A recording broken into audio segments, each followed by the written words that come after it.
Hey guys, what's going on? So, it's been a minute. Suffice it to say, I have not been keeping up to date on uploads. Been kind of busy. Not really busy per se, as much as just, surviving. Not really things. Things aren't quite that bad.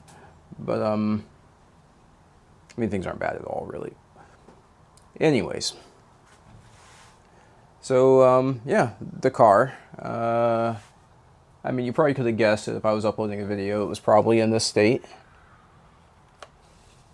So here we got the engine, transmissions,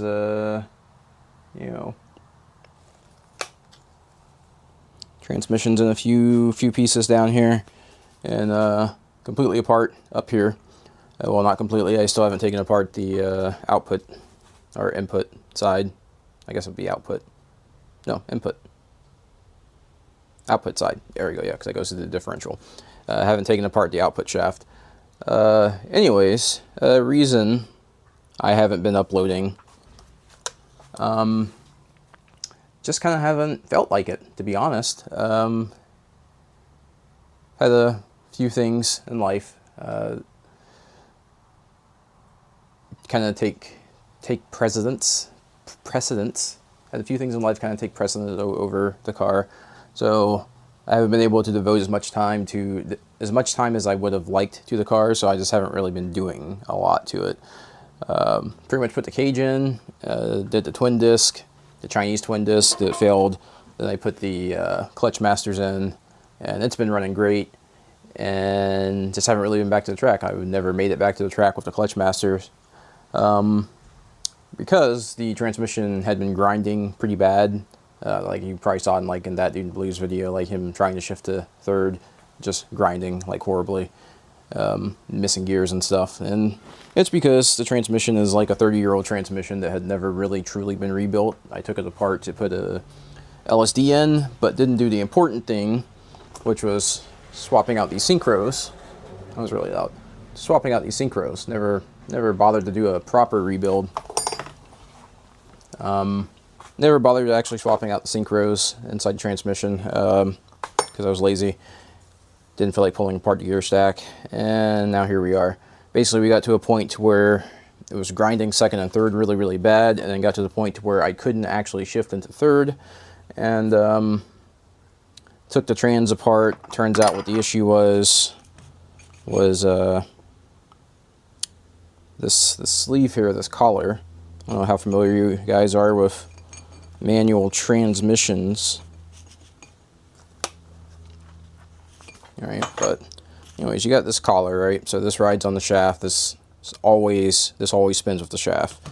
This is what the synchronizers ride on. And this is what the selection collar also. Come on, get it together. There we go. That's what the selection collar also rides on.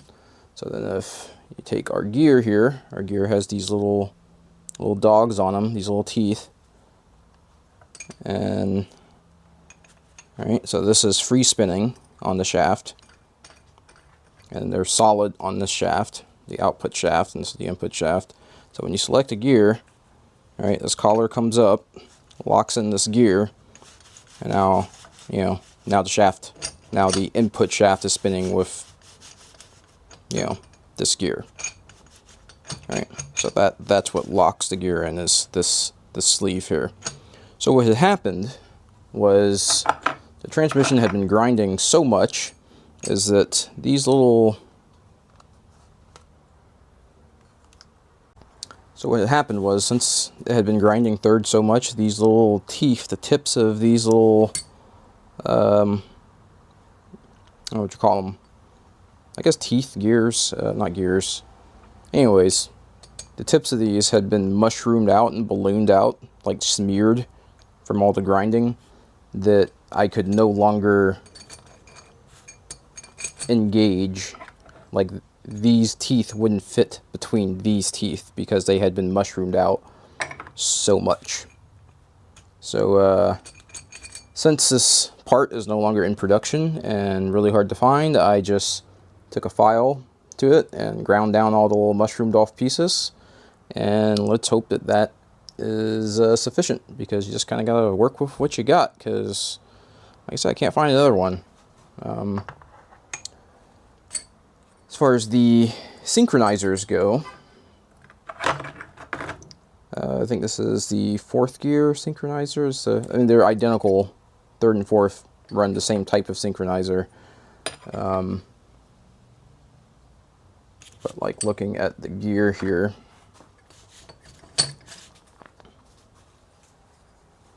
all right, so this, as you go to shift, right, as this, or fuck that sleeve go, all right, so as the sleeve starts to come down, right, there's little pins, if you will, that push down on the synchronizer, and what they do is they push down. This is basically a clutch, pushes down on the synchronizer, and it starts spinning the gear up to the same speed as the speed of the output shaft, or vice versa, whatever. So there's supposed to be some gap between there's supposed to be some gap between the synchro and the gear when it's fully engaged. That's how you measure how wore they are. So here's a new one, nice fresh one. So you can see the amount of gap on that guy, right? So that tells you how much material there is on that, and yeah, so pretty much none. So no wonder why it was grinding, because the synchronizer really wasn't doing anything. 4th gear wasn't as bad. Granted, this wasn't on this gear, but just about. Not as bad, but 4th gear isn't as much of a speed jump between gears, so wasn't as bad. But yeah.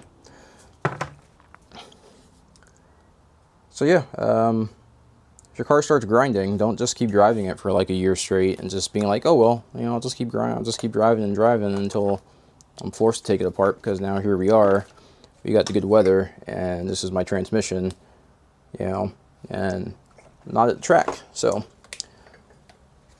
anyways, this video, or series of videos, is going to be, I guess, me putting this back together. This isn't going to be a how-to. This is kind of going to be like a, you guys just kind of looking over my shoulder type deal, and I'm probably just going to ramble while I do this, because, you know, content's content, I guess.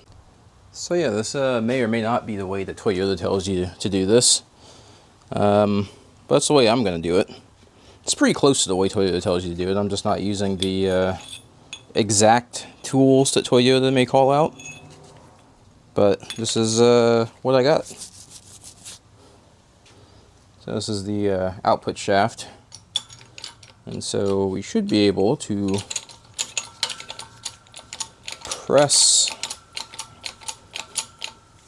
these bearings off, press this bearing and this gear off, not destroy the bearing, not destroy the shaft, hopefully not crack any gears.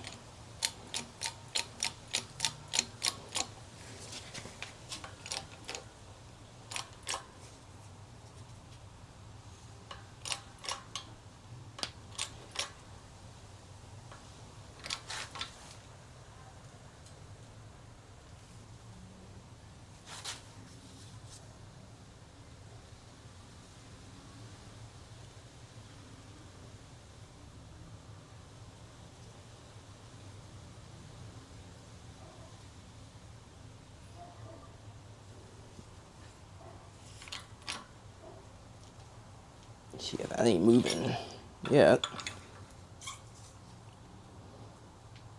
I don't know how much pressure that's supposed to take.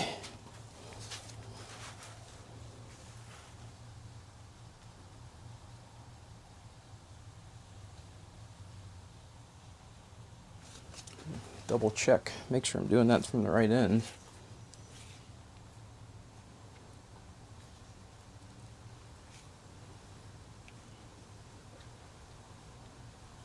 Yep, that looks about right. Actually, it's pretty funny. I say that this isn't the way Toyota tells you to do it, but I think it's actually almost exactly the way Toyota tells you to do it. So, cool.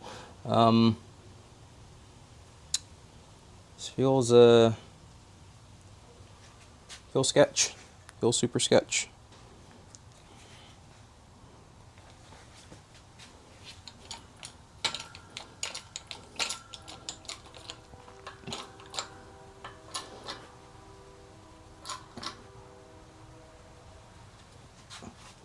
That does not feel like it's budging at all.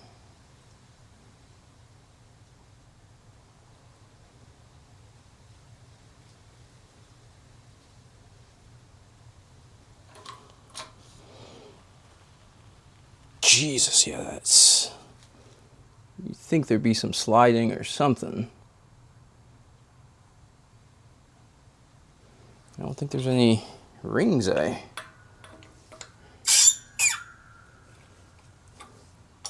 forgot to take out. Double check. Oh, she's just really on there.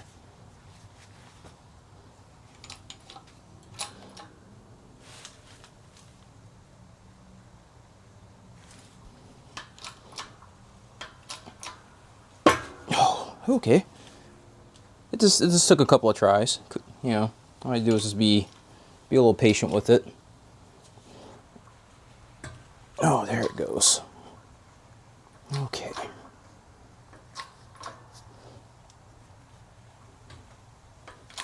I may not be up high enough. Definitely not up high enough. Nope, that's it. That's all she got. Whew, man, I am sweating. Sweating like a something something. Don't want to get demonetized.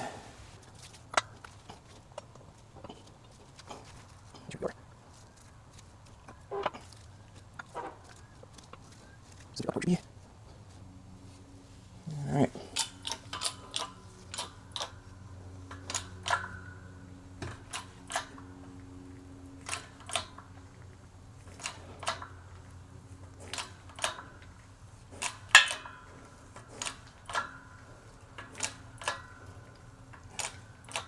Oh, God. Okay. No sweat. No sweat. No problem. Just easy peasy, man. Like, as if there was anything that could have possibly have gone wrong with that. As if there was a doubt.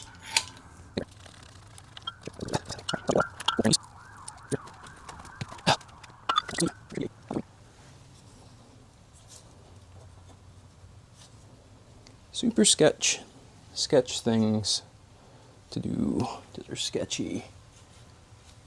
Don't try this at home.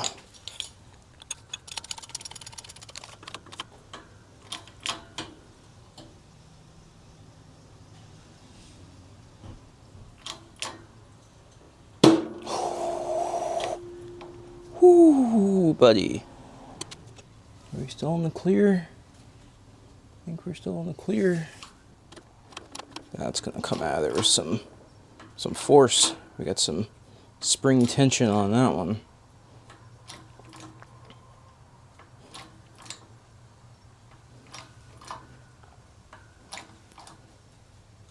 Whew.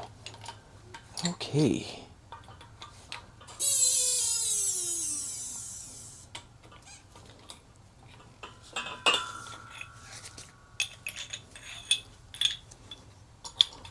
Once again,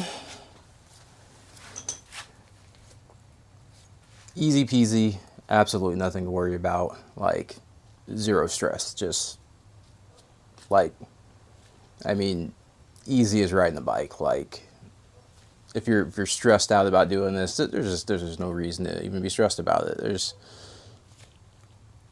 zero stress.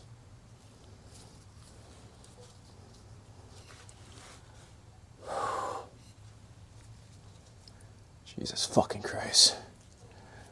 All right. So that's off. That's off. Fucking hell. Is that all the way off? All the way off. Sweet. Those off. And all we want is to be able to get to these down here and get these synchros out. That oil that's in there is so gross.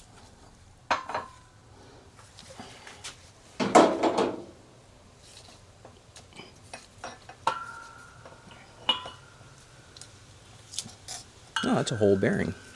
The other ones are split bearings. Oh, we got some spacers and some shims in here too. Don't want to lose those.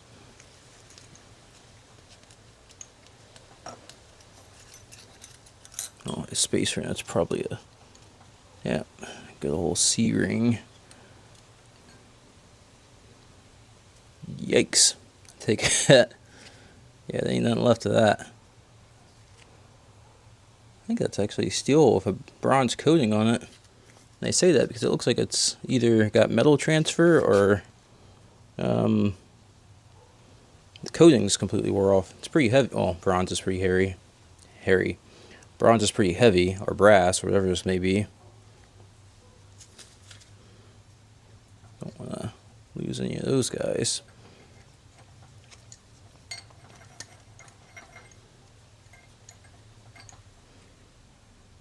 Yeah, should be able to pop that guy out.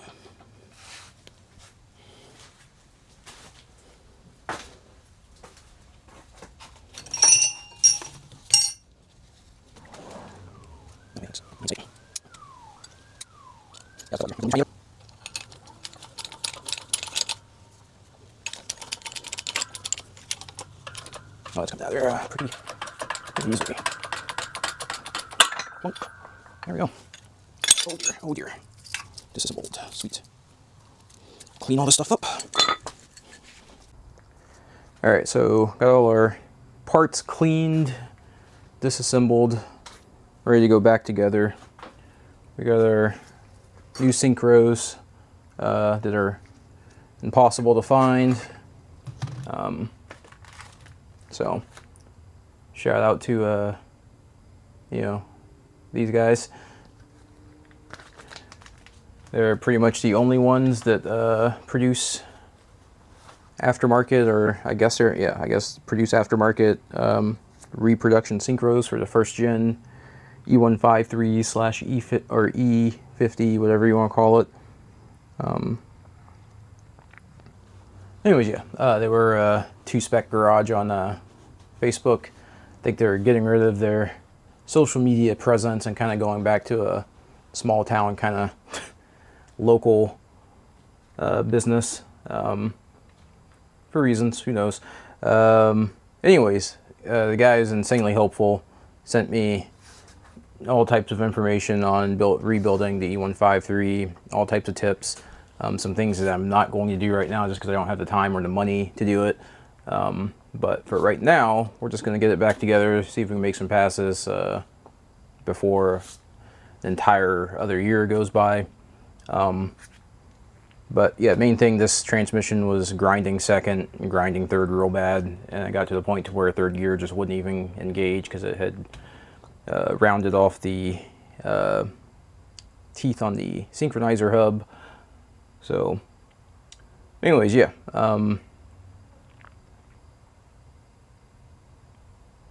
We got everything in order in which it goes back together. Hopefully I don't screw this up. Wish me luck. I don't know how packed these really need to be, or if it just needs to be, because I mean it does get splash lubricated, but the instructions say to just put some multi-purpose grease in there, and so that's what we're going to do. Maybe the grease is just to hold it all together while we're assembling. I'm not going to pack them like I'd pack wheel bearings, because like I said, the whole transmission is splash lubricated.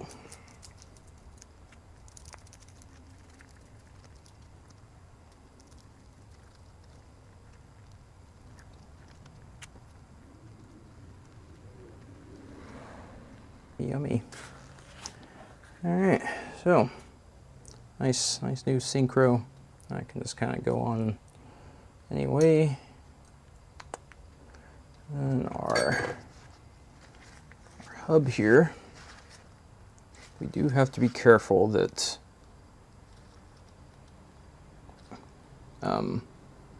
the teeth, the keys line up with the cutouts in the synchronizer once this gets pressed on. That is the super important thing to not screw up.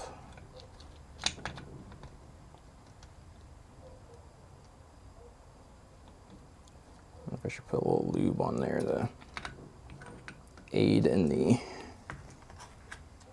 probably not a lot, but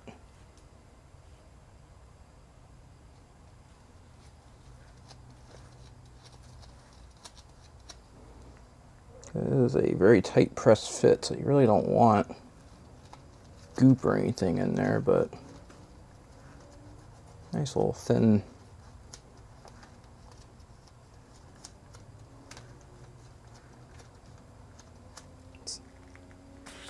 application shouldn't hurt anything.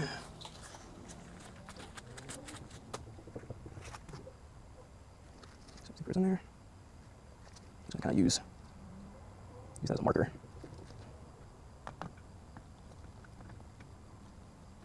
All right, so the way I'm going to do this isn't really the way Toyota says to do it, but I'm going to do it the way that I can do it.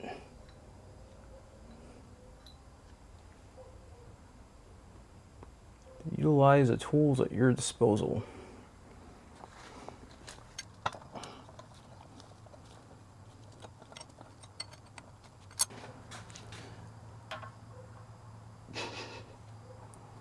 All the things you're not supposed to do. This is a demonstration on what not to do.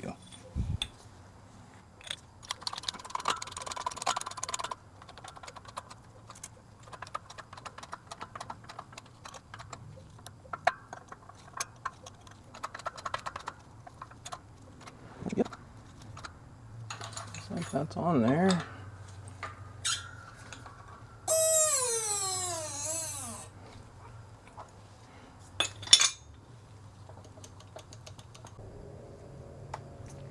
Okay, not the pliers I was looking for, but you know, sometimes you gotta make do with what you got. So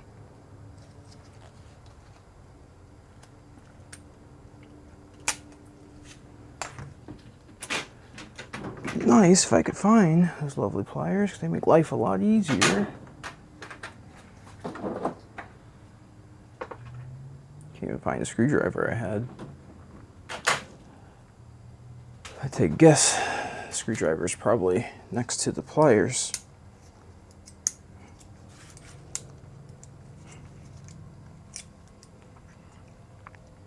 No, I guess that's not pressed down all the way. Nope, we got a little bit to go. Press this down.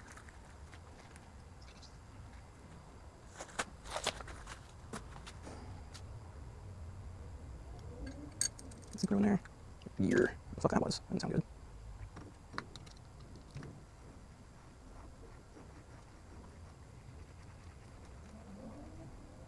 Here I was concerned about the not being able to, or mixing gears up, but there's blind. This blind is slightly smaller, so you can't, you know, can't goof that up too bad.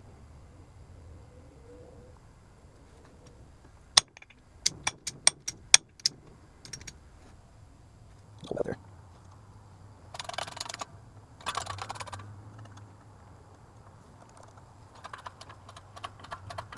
Maybe I got better easier than part. Use this. We should have that. Here.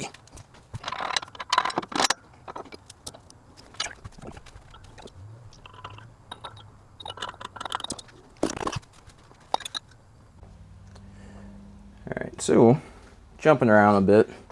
Like I said, this isn't a how-to, this is kind of just vlog style, I guess, you know.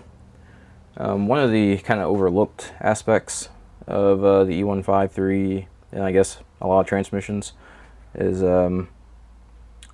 this transmission is splash lubricated, but it also has an oil pump. So, and then a lot of people, you know, you pull these things apart, you don't pull the pump apart and clean all the hoses and clean all the galleys like you would with like an engine. You just kind of pull it apart, spray it down with brake cleaner, and then just go about your day. You really need to pull all the lines out. You know, you really do need to go through, you know, it's where the oil pump lives, And then you got all these little ports and galleys and whatnot that run through the transmission, and these external pipes that lubricate the shafts and whatnot in different areas of the transmission. You really want to pull those apart and clean those out and get all the debris and old oil and all that crud out of there. Another thing that's, I guess, overlooked is there's a release spring, just like with oil pumps in your car and whatnot, and those springs over time will fatigue, and then you lose oil pressure. So it's the one that came out. It doesn't feel too horrible, honestly, but got a replacement, so we're gonna go ahead and replace that. It's once again from from Gearbox Parts Australia / Shoespec Garage and whatnot. But we had 2-Spec or Gearbox Parts Australia. They have he offers a spring kit. It's all the detents in the transmission and the shift linkage springs, and then also all the other miscellaneous springs like the like this guy, like the oil pump gear spring. So this is the assembly of the oil pump relief.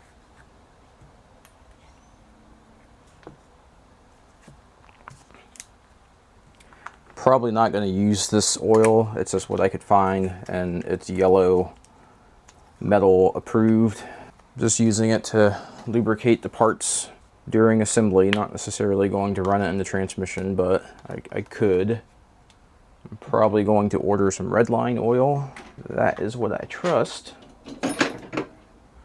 Relief valve goes in, ball bearing goes in, and this guy and this guy. And that goes like so. We'll put that on after. Little timing marks on the gear.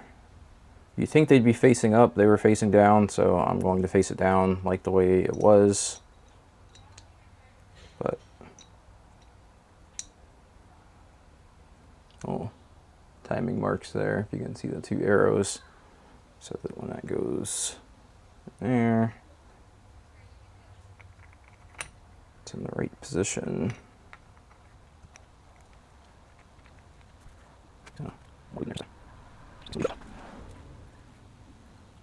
There goes.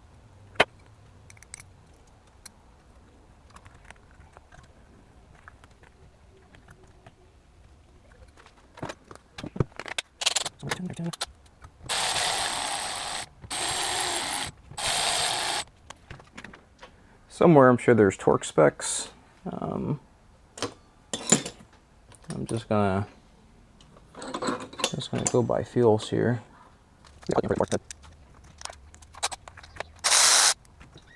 There's a gas in there, ring there. I'll ring that is. At that time.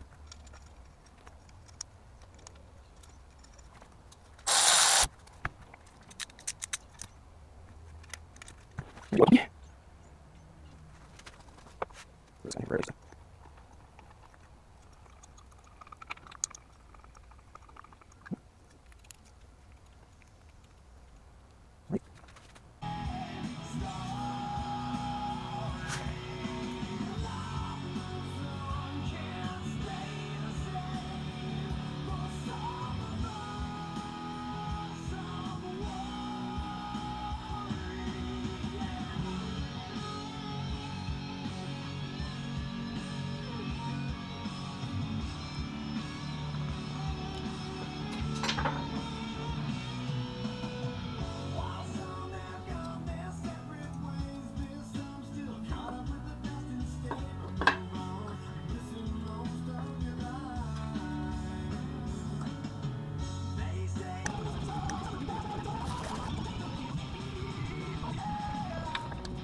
So before I get too much further into, oh, that's really bright, into everything, this is the spring kit from 2-Spec Garage, or Gearbox Parts Australia.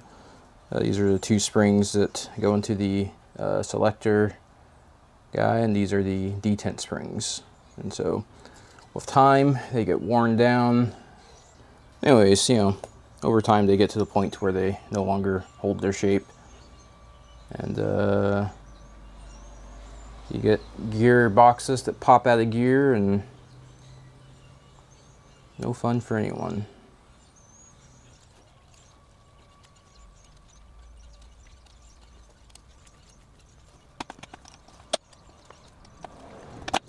No way.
Alright, so skipped a few parts.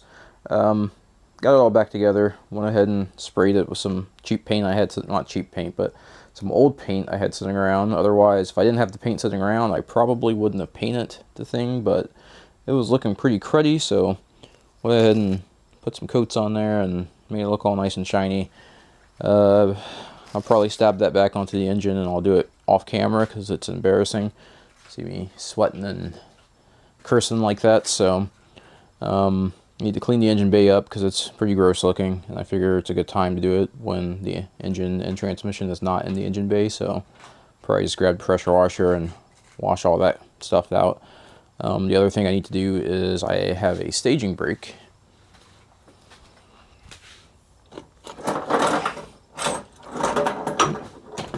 So yeah, got this all set up. Went ahead and milled out, do a video on this plate I made anyways, but got a little staging brake I want to install, and also got some new, some different lines, some custom lines. Not really custom, the lines aren't custom, but the brackets and stuff are. So I got some other stuff I need to do before I actually put the engine back in. For the staging brake, I need to convert this over, because right now it's a split system. So you got a master cylinder that has 2 pistons in it, all right? And so you've got like the front left and then the rear right wheel tied to one, or vice versa. I don't know which way it actually is. And then, the front left and right rear, tied into the other piston, so that if there's a break in the system somewhere, you lose a caliper or you lose a line, then you still have braking pressure in part of the system, because the 2 separate lines are isolated, right? So unfortunately, with it split that way, if I try and tie a staging brake into the rear brakes, it ties both halves together, and so if there's a break anywhere, then you lose your brakes. And that staging brake is a cheap eBay master cylinder, and I don't want to trust my entire braking system to that. So what I will likely do is convert this to a front rear system. So both front brakes, I'll probably just pull this line and cap it, pull this line and cap it, come off here and tee the front brakes off this one port, and then cap this one, and then I'll cap this one, and then tie both rear brakes off the rear, and then tie those into the staging brake and so on and so forth. But that way I can still have a redundant system. You know, the front and rears will be isolated.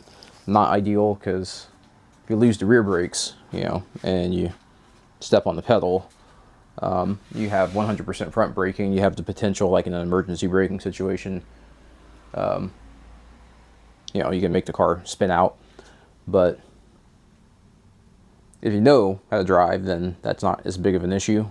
You know how to modulate the brakes and keep the car from spinning and yada yada. Rambling. Anyways, that's pretty much it for now. Like I said, I'm gonna go ahead and throw this back onto the engine and get it out of the way and start working on some of this other stuff. May or may not film it. Yeah, haven't decided yet. But anyways, until next time.